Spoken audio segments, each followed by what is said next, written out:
Today, we've got Q&A Thursday. We've got one question. The rest of them can wait for next week because I really want to focus on this one. It's all about emotional expression versus suppression and stoicism. Let's dive in. Welcome to the R.Y.S.E Movement Podcast, a place where men just like you learn to raise your standards everywhere. Welcome to another episode of the R.Y.S.E Movement Podcast. I'm Dave, and like I said, we've got one question that we're focusing on today. The rest of them can wait for next week. We are going to be diving into how do you grapple with the concept of vulnerability and emotional expression in a society that often pressures males to conform to traditional notions of stoicism and emotional suppression? This one here is asked by my good friend Danny. This question is something that I have struggled to contend with all of my life, and it's something that I often think about. The place I want to start with comes to the Tao. It is the symbol of the yin-yang. I'm going to chuck that up over here. The yin-yang is a symbol that is chaos and order, balance between the two poles. It is hot and cold, light and dark, black and white.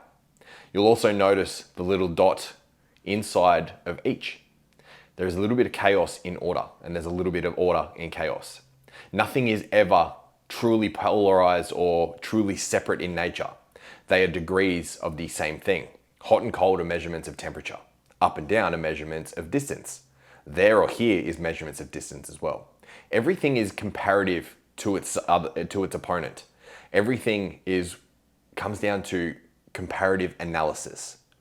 Nothing is ever one-sided. There's always balance. And that's been my biggest lesson of life, because when I was growing up, when it came to emotions, I was never shown that emotions are safe. Emotions were always something that you didn't express. You could express happy emotions, but the moment you expressed anything that was like a negative emotion, sadness, fear, anything like that, anger, suppressed straight away. Sent to your room, smack on the ass, and it was never acceptable to express. I know so many of you guys have got the exact same experience that I do. Emotions outside of anger, they weren't to be shown. They weren't to be felt. You push that shit away as fast as possible, and what happens, especially when it came to drinking alcohol, all of a sudden your inhibitions go away, your conscious mind goes away, and there's raw subconscious there. So what happens whenever you drank, and you drank heavily? You got angry, you got sad. All of a sudden, your raw emotions came to the surface because that was the time and place where your conscious mind and your critical faculty, the security guard behind your subconscious, is gone. They're no longer there. They've been pushed away by the suppressant of alcohol.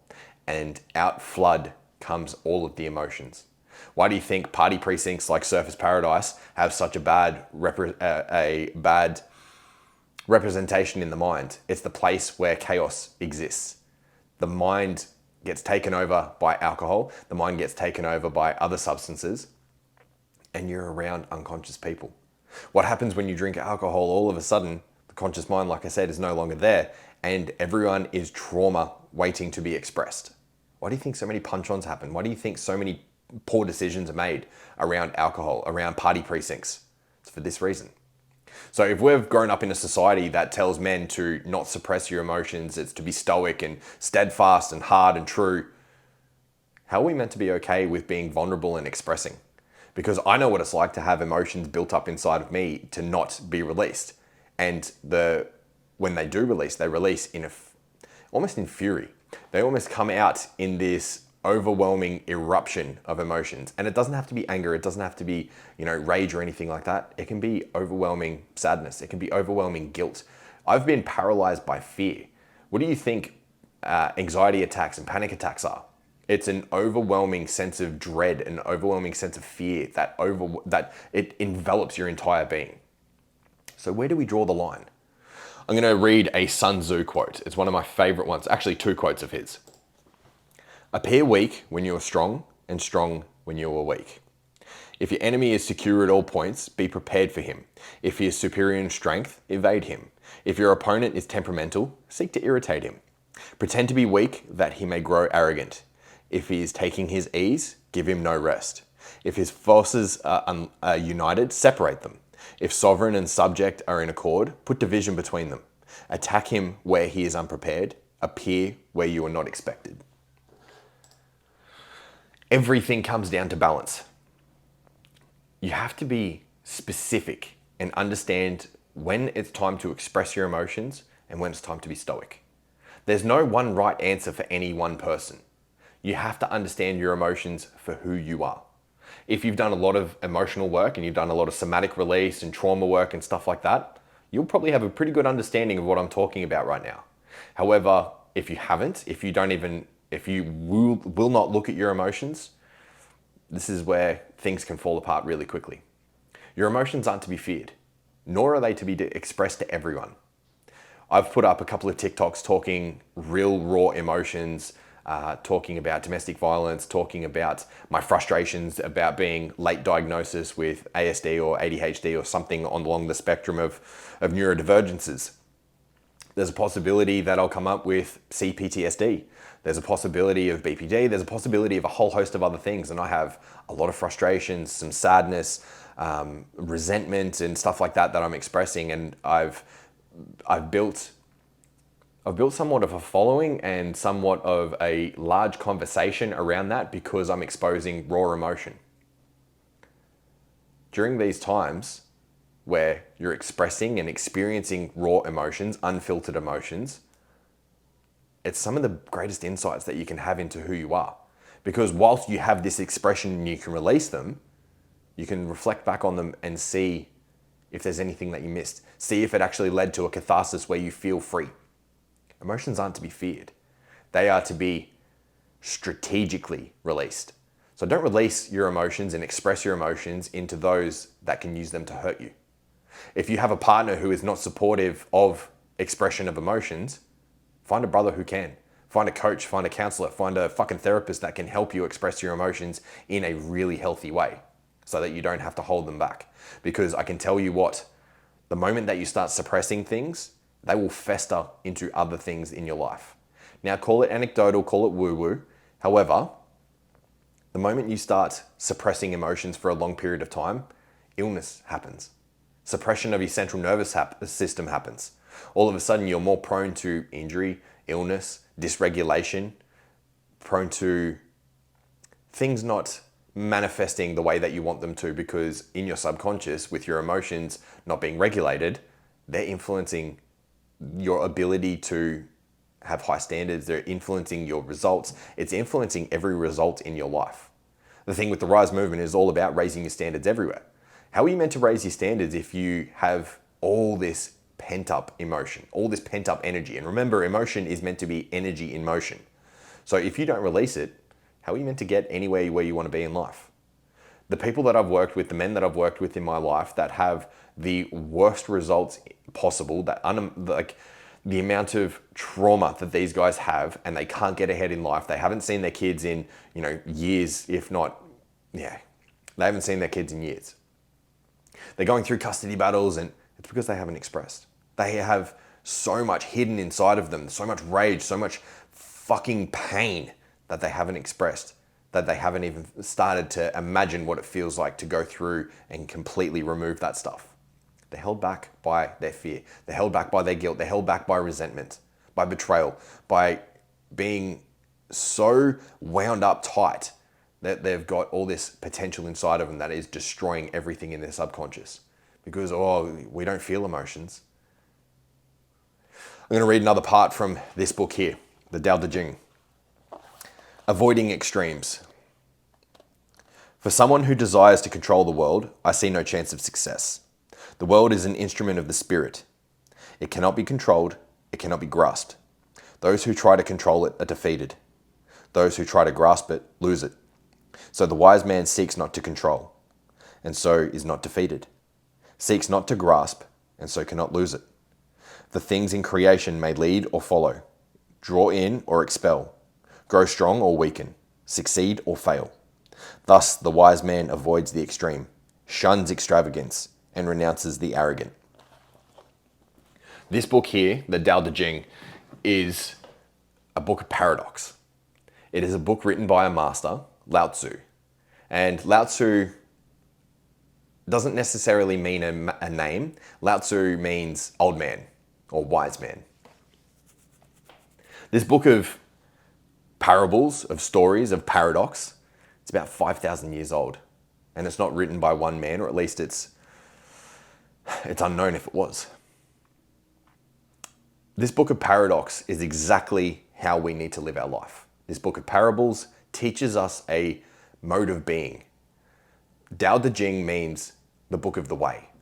And the way is the S in between the yin yang. The Tao is the line that separates good and evil, up and down, hot, cold, chaos, order. If you have one foot in chaos and one foot in order, you're perfectly balanced. Too much of one will make you fall off the wayside. Too much order, things become totalitarian and restrictive. Too much chaos, things become anarchist. You need a happy balance of both. So when it comes to emotional suppression versus expression, you need both. So how do we ground this in reality? What's something practical and pragmatic that you guys can do? The exercise that I would do for emotions is just be aware. Remember a couple of episodes talking about the concept of that's interesting. Your perception is the thing that governs your experience. If you see things as good or bad, or you label them and polarize them, you are unconscious to the other side. There's a whole host of perspectives out there that you haven't considered if you label things as good and bad, up and down, hot and cold. They are measurements of the exact same thing. Everything is a spectrum of perception. What you see as good might be seen as someone else by bad. What you see as hot might be perceived as cold by someone else. You don't know what other people are perceiving. You don't know what your own perceptions are outside of your biases. You are geared to think and feel and experience in a way because of all of your past experiences. If you were to step back and to observe and to not label things, not judge things, and see things as interesting as they happen, you remove the sting of the polarization. You gain the ability to respond. And remember what I say about responsibility. It's your ability to respond. Something happens in the outside world, you pause, reflect, and think, that's interesting. How could I see this? How could I perceive this? How do I need to show up? How do I need to respond? And in that time where you gave space, you allow yourself a chance to respond from a place of higher thinking, from a place of non-polarization.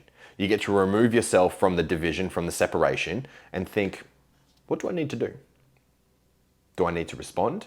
Do I need to pause? Do I need to reflect? Do I need to intervene? And it allows you presence.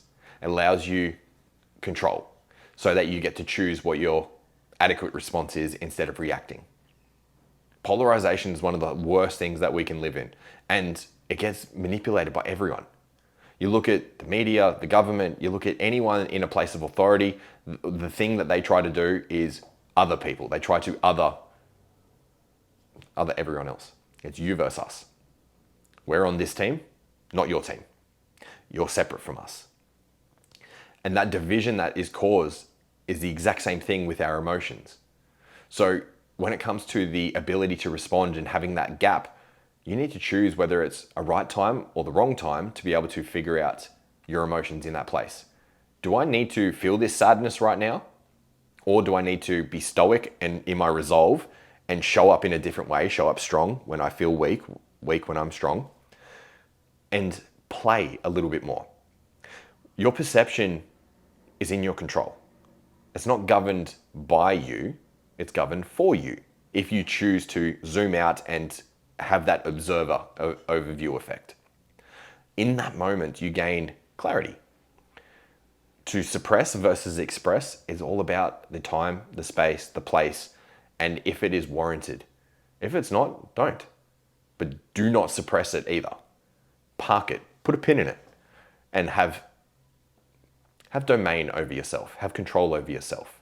There is a time and a place to express, there's a time and a place to be stoic. It's not cut in black and white. It's a balance of both, and it always will be. And I think that's where we're going to leave it today, because I've had a bunch of interruptions while trying to film this podcast. I apologize if it seems a bit clunky, but I've had a couple of phone calls come through while I'm trying to record. Have an amazing day, man. But I want you to think about, what is your perspective when it comes to emotions? What do you label them as?